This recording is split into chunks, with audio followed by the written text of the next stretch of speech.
Hi everyone, bit of a rapid fire tutorial today, so I'm going to be kind of rattling through this pretty fast. But I just wanted to show you the process that I used for painting the really cool Sacred Ruins bases from Unreal Wargaming Studios. So I started off with a brown primer. I only chose this one specifically because it was in the reduced section in Hobbycraft. I've just included an image of it there, but feel free to use kind of any dark brown primer that you can get your hands on. I've then moved on to some Steel Legion drab, and I'm just giving the whole base kind of a general, quite a heavy dry brush, covering most of that previous brown, but just leaving it in the recesses. Then moving on to Karak Stone, and I'm going to give it a slightly lighter dry brush, again just covering most of the base, but leaving some of that previous colour showing through.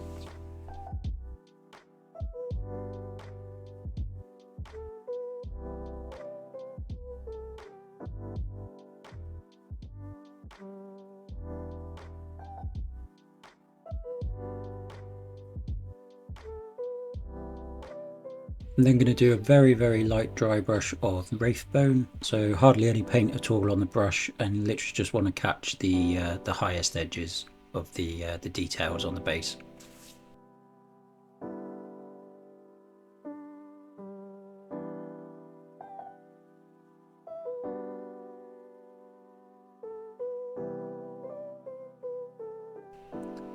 I'm then going to move on to an oil wash, and I'm going to be using raw umber from Winsor & Newton Artist. I'm just going to mix up a very thin wash. You can kind of see in the pot there just how thin it is. It's mostly white spirit or mineral spirits, depending where you're from, and a tiny bit of paint.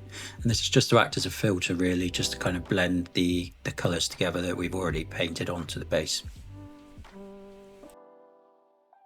And yeah, just aim for kind of complete coverage over everything that you've done so far, getting it into all of the recesses, and it'll really show off all of the really nice kind of sculpted details on these particular bases.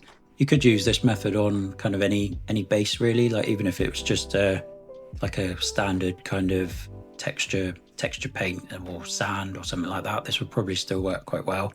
But I think it works particularly well on these really nice sculpted bases from Unreal Wargaming. Not going to do any cleanup at all of this kind of oil wash like you might do if you were applying it to a miniature. You might go back in afterwards and remove some of the oil paint using some spirits. Not going to do that here, literally just going to let it dry, and then I'm going to move on to the two weathering powders which you just saw there, Graveyard Dirt and Stand Up Rust. So I'm just starting with the Graveyard Dirt, and I'm just kind of placing this kind of around the perimeter of kind of like any major kind of rocks or protrusions kind of on the base, and it just kind of separates the base out and just adds a bit of kind of variation. And then just to add a bit more variation, I'm just going to take the rust pigment. I'm going to apply this more sparingly than the previous one, just in kind of dibs and dabs, kind of almost randomly over the base, to be honest, but focusing more on the areas where you've just placed the darker pigment. Obviously stone wouldn't rust, but I think it just kind of simulates kind of like brick dust and kind of general kind of debris, and it just adds a bit more kind of interest to the base, rather than just using your standard kind of browns and that sort of thing. Another thing you can do, and I didn't do this on all of these, I just did it on some of them, is you can mix some of that pigment with some airbrush thinner, or even just mix it with water, to be honest. But I think working with the airbrush thinner works a bit better because it kind of binds it together a bit more.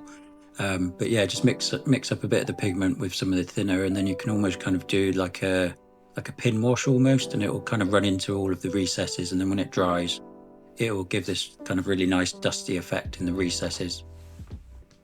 Then it's just a case of letting everything dry, painting the base rim with your chosen colour. I've gone with black like I do with most of my miniatures, but I think it gives a really nice kind of dusty sandstone effect. If you did find the video useful, please give it a thumbs up and subscribe to the channel. I might try and do some more of these kind of shorter form, kind of quick fire tutorials if people like them. So if you do, let me know in the comments, and I'll see if I can do a few more, as well as the usual kind of longer form stuff as well. But that's all for today. I hope you enjoyed it, guys, and I'll see you on the next one.